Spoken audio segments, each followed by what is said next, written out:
Hello and welcome to this episode of Voices of Fostering. And today I'm delighted to be joined by one of our carer recruitment officers, Rachel. Hello, Rachel. Hiya, how are you? All right, yeah, are you? Yeah, good, thank you. Oh, thank you so much for joining us today. Now, you are a carer recruitment officer, which is a very exciting role within the National Fostering Group. But you've got a really quite interesting and rich story that brought you to being a carer recruitment officer. And it starts with living on an RAF base, doesn't it? So can you just tell us, for anybody who might not really understand what that's like, what it's like to live on a camp in the armed forces? Well, I think first of all, I'd say it's a great place for children. Yeah. So I have two daughters, and they were both born sort of whilst I lived on an RAF camp. Yeah. And, the facilities are brilliant. It's very child focused, it's child friendly, which then helped when we fostered, really. Yeah. It's a safe cocoon. It's really sort of like going back in time, I guess, to the fact that everybody knows everybody, and it's a really supportive environment. So lots of activities, swimming pools. I remember going to get the keys and popping to play tennis after school, and youth clubs and coffee shops, mums and tots, everything on your doorstep. So I think what's interesting here is anybody watching or listening might not think that if you live in an armed forces camp or on a base, that you'd be able to foster. But you decided that you wanted to, and you absolutely could, couldn't you? So tell us about that decision and what led you to want to do that. So I come from a fostering family. My parents began fostering when I was probably late teens. Oh, right. And I absolutely loved it. I think one of my, the first foster children that they had, she used to call me Mama Rach. Oh. And she was my shadow. Yeah. So it was kind of, from there, I always knew that I wanted to foster myself one day. Yeah. But it's a case of waiting for the right time. So I think it's like a lot of people, you have the idea that you want to foster, but sometimes it's that seed and you have to water it a little bit. Yeah. So I waited, I settled, I married, I had children. So I guess I was recruited probably 10, 15 years before I actually fostered. Right. My children got to probably be the age about 5 and 6, and thought, right, okay, now's the time. That's really interesting, how you say you were recruited 10 to 15 years before you actually did it. So you were on board, you were definitely going to do it. Oh, yeah. It was just waiting for the right time. So when your children was it your daughters 7 and 8, did you say? Yeah, so when we started the process, I guess, but I'm thinking about 5 or 6. Oh, right, okay. It was kind of, it took a little while, and by the time we had a placement, that was probably about that age. So why did that feel like the right time? We knew that at that point we were so family orientated. We were at the park, we were swimming, we were having days out. So why wait? Because we knew that a child could benefit from those things. That my children were used to fostering as well, because they'd grown up with fostering through my parents. So in my mind, they've grown up with more empathy, more understanding. Yeah. They're kinder people. So why not? They've seen challenging behaviour through my parents, and it hasn't fazed them at all. I think it hasn't fazed them because ultimately they didn't have the responsibility for it. It's like at school, they see all children having tantrums and meltdowns all the time. Yeah. I think that we over-focus on that and we worry about that, but with careful explaining during those times, and that maybe, for example, if there was bad language was used, it's within the home, I'm there, I can fix it, I can correct it. So I didn't see that as a negative. I just saw it as a learning opportunity for them, and it worked. Yeah. Yeah. And going back to when you decided that you were going to foster, can you remember what those initial phone calls were like, what the assessment was like? Can you remember how you felt? Yeah, once we decided, I was really excited. So I'm one of those people that wants to do it straight away. Yeah. Yeah. I want to do it yesterday. So that was it. Phone call made. We're going to do it. So, but the assessment, I love the assessment process. Yeah. Yes, some people say it's quite intrusive. Yeah. I didn't find it that way. If you like to talk, which I do, then, it's like a friend coming for a cup of tea. Yeah. That's the the way two I saw words it. I hear a lot are the first one you use, intrusive, but also therapeutic, I think, as well. Yeah. Yeah. And I've got to say, my children enjoyed it as well. But they enjoyed it to the point where actually they'd become quite embarrassing when the assessor was there. I was like, okay, don't do that. Okay, stop that right now. But, They were too comfortable. Yeah, absolutely. And they're too comfortable when the assessor takes your children to another room to have a little chat, and she comes back and she says, yeah, I can't really do anything with Heidi right now because she was a bit too excited. But, we as a family, as a whole, we really enjoyed the assessment process. Yeah. Yeah, we did. And then you had a lovely little boy come and live with you, didn't you? Yes. So tell us about him. He arrived at the age of 4. Yeah. I found a school place straight away, and he settled in beautifully. He hadn't had experience of very much at all, if I'm honest.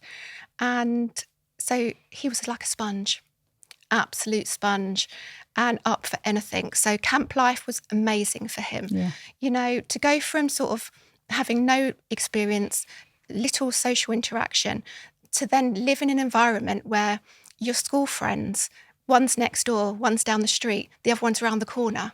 Yeah. He just couldn't believe his luck, I don't think. And, okay, today after school we're going swimming. Now, I know a lot of people do that, but on the camp, we kind of just pop there. Yeah. We sign ourselves in, we jump in. We pretty much have the pool to ourselves at this point. So, Luke being sort of loving his these opportunities, he'd be jumping in the deep end. Yeah. Okay, that's not such a good idea. You can't swim yet. But, he just loved every minute of it. He really did. So you only fostered the one child, didn't you? Is that Had right? a bridging placement before Luke for a weekend. And then just Luke. Yeah. So you could say I'm not particularly good foster carer. You said that to me before we started recording. You said, I'm a bit of a rubbish foster carer in that, I just sort of... Yeah, he arrived, we fell in love and we adopted him. And that's it. Yeah. So he's now your son. Yes, he is. Amazing. And how old is he now then? He is actually 15 in December. Wow. Yeah. And he's settled beautifully, we couldn't not adopt him at that point. And I'm not saying that's for everybody, because of course not. And some children can't be adopted, let's face it. Every situation is different. But for us, he just become one of the family. Yeah. He adored the girls, they adored him. And it just felt like the right thing to do, to be honest. Yeah. Yeah. But your connection with fostering didn't end there, because now it's your career, isn't it? So you're one of our carer recruitment officers within the National Fostering Group. So tell us about what that means. Okay, so I kind of, I go to events and talk to people about fostering, which is great because I can talk about that all day long. And I also go out to visit people for their IV. So the IV is the initial visit. And so I will go through, what it entails, the assessment process as a whole, what to expect, behaviours, what it's like going to panel, all the way through, the support that you would receive from social workers, all of it, really. Yeah. And when you first talk to people, do you tell them about your own personal experience? All the time. Yeah. So they know straight away that you're not just saying this off a script, you know it firsthand, don't you? Oh, absolutely. I always talk about it. I talk about my experience. I talk about my parents' experiences as well, because I think, it just makes it, it's relatable, isn't it? Yeah, and it's human. kind of, absolutely. And it's also a really, really positive story. And I think sometimes that we can focus on negative a little bit too much. We can focus on these children have got really, really challenging behaviours, to expect the worst. My experience is that's not always the case. And, we strive at NFG to have the correct placements. And if they're the correct placements, they make it a little bit easier. I think that I can go out and talk about the positives in the fact that my son is now, really settled. He's in Air Cadets. He wants to join the RAF. He does well at school. And, and his life's turned around. I remember an occasion when he hadn't been with us too long and I enrolled him at theatre school for sort of social skills and a confidence boost. Yeah. And he was doing a show at the Gordon Craig Theatre in Stevenage, and he sat on the stair, just looking quite stressed, actually. I'm not going to lie. And but he couldn't put into words that he was nervous. So through conversation, obviously, we established that he was just very, very nervous. And I said to him, Luke, if you can walk into my door at 6 o'clock on a Friday with the clothes that you're stood in, having been at court all day, and settle into our home and find your feet and do that, you can do anything. And I believe that. Yeah. There's real resilience there then, isn't there? Yeah. Yeah. And so now I still believe that. Yeah. Yeah. So tell us about the work that you do then with promoting foster caring within the armed forces. I've seen pictures of you under a gazebo going from place to place. What is it that you do? Well, it's the best because obviously no longer on an RAF camp. Yeah. So I don't get to do all of those fun things anymore. So I kind of pushed my way in a little bit to some families' days, and we take along our gazebo, leaflets. We take lots of goodies for the kids as well to hand out. And we talk about fostering, and we've been so well received. And, people have given us time, even if they've not been interested in fostering. Now they've come over and asked us multiple questions and, really, really been interested. And the great thing about that is that's the seed, isn't it? And so they might not be doing it now, and they might not be saying to us, could I have an IV? Could I register some interest? Can I have an IV? But they're listening, they're taking it on board. And so maybe in 5 years or 10 years. Or like you when it was 10 to 15, wasn't it, or something? Yeah. And so, and the beauty of it is we get to go to like I said, these families' days where we have flyovers, and there's we see great families, and we have a nice time. But also, we hope to recruit. What do you find people think in general about being a foster carer within the armed forces? Do people generally think that they can't do it? A lot of people have come over and said, I didn't think I could. Yeah. Because of postings, deployments and things like that. And I think the answer to that is there's lots of different types of fostering. So, for example, if you at this moment in time, if you can, do long-term fostering, how about respite? How about having welcoming a child for a weekend to give them a short break? There are different types, and I think that it's a case of having those conversations rather than just making assumptions. Yeah.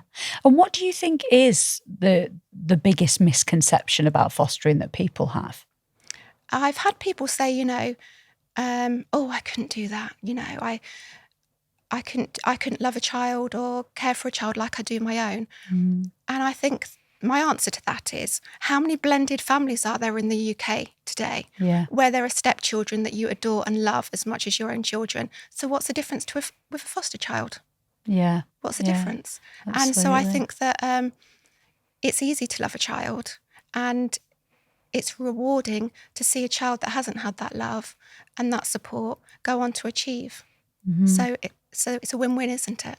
I think it's important to remember as well that when you start fostering, you're by no means alone, are you? Like, you've got so much support.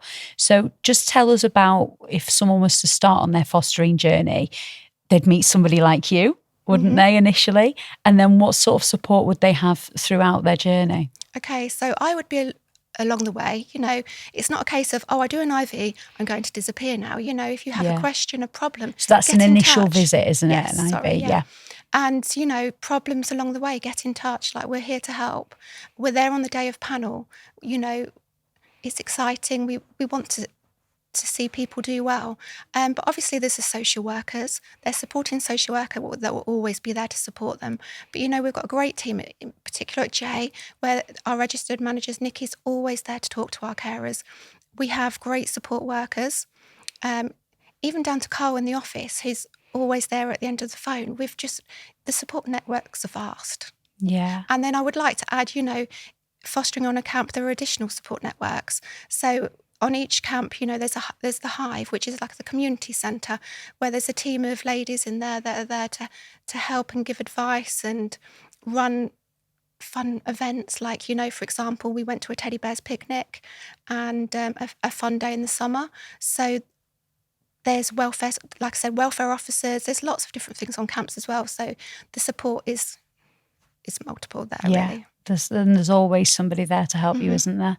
So if anybody was listening or watching now, Rachel, who maybe they're in the armed forces or maybe they're not, and they're thinking about fostering, what would you say to them? How would you encourage them to do it? I would say give us a ring at NFG and speak to a carer recruitment officer and take that time to have the conversation, ask the question. Don't just make the assumptions. We'll always have the time to discuss fostering. Because if you don't ask, you don't know the answers. And the beauty of NFG, we're nationwide. So obviously there are lots of bases across the country. So yeah, I just think that it would be silly not to.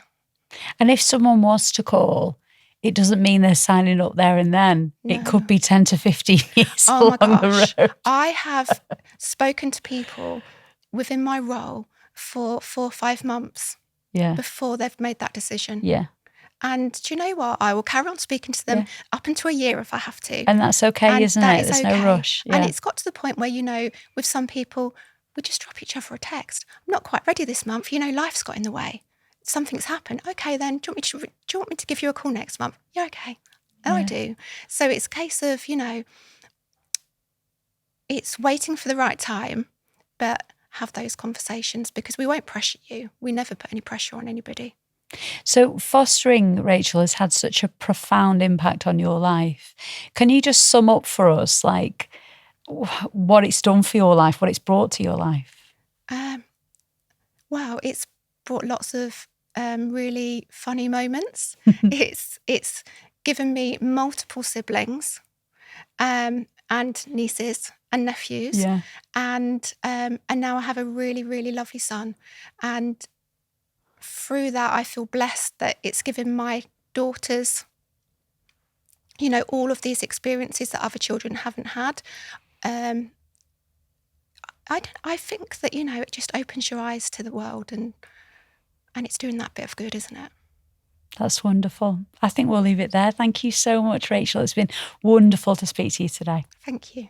Thank you so much for joining us for another episode of Voices of Fostering. If you'd like to get involved in the conversation, we would love to hear your questions. Maybe there's something you'd really like to ask about fostering.